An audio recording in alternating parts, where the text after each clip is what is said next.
संसद के निचले सदन में एक देश एक चुनाव बिल पेश किया गया है।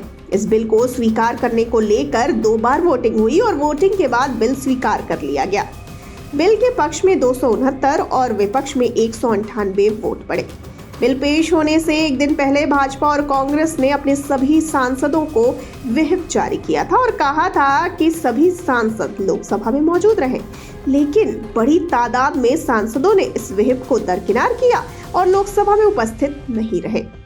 आपको बता दें कि भाजपा ने 3 लाइन का व्हिप जारी किया था और कहा भी था, सभी से लोकसभा में उपस्थित रहने की अपील भी की गई थी।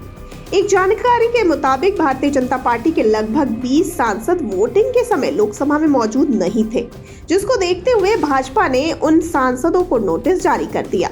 बताया जा रहा है कि केंद्रीय मंत्री गिरिराज सिंह, ज्योतिरादित्य सिंधिया और जगदम्बिका पाल जैसे दिग्गजों को भी नोटिस जारी किया गया। इस दौरान आपको लग रहा होगा कि ये आखिर व्हिप क्या होता है, तो आपको बता दें कि व्हिप एक राजनीतिक शब्द है जिसका इस्तेमाल आमतौर पर संसदीय और विधानमंडलीय प्रक्रियाओं में किया जाता है। ये एक ऐसा तंत्र है, सिस्टम है जो पार्टी के सदस्यों को पार्टी के दिशा निर्देशों और नीतियों का पालन करने की बात कहता है। इसके अलावा व्हिप का इस्तेमाल महत्वपूर्ण मतदान या बहस के दौरान पार्टी अनुशासन बनाए रखने के लिए किया जाता है। व्हिप का मकसद ये होता है कि पार्टी के सभी सदस्य पार्टी की नीतियों का समर्थन करें और वोटिंग के समय एकजुट रहें। आइए अब जानते हैं व्हिप के प्रकार कितने होते हैं। तो व्हिप 3 प्रकार के होते हैं। पहला, सिंगल लाइन व्हिप। जब मामूली महत्व की बात होती है तो पार्टी केवल उपस्थित होने का इस दौरान निर्देश देती है। दूसरा, डबल लाइन व्हिप।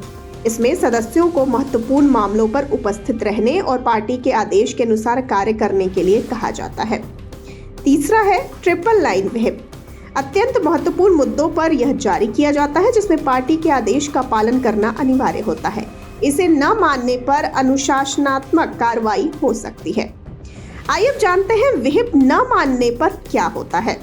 आपको बता दें कि अगर कोई सांसद या फिर विधायक व्हिप का पालन नहीं करता है तो उसके खिलाफ उसकी पार्टी अनुशासनात्मक कार्रवाई कर सकती है, जिसमें पार्टी से निलंबन या निष्कासन भी शामिल है।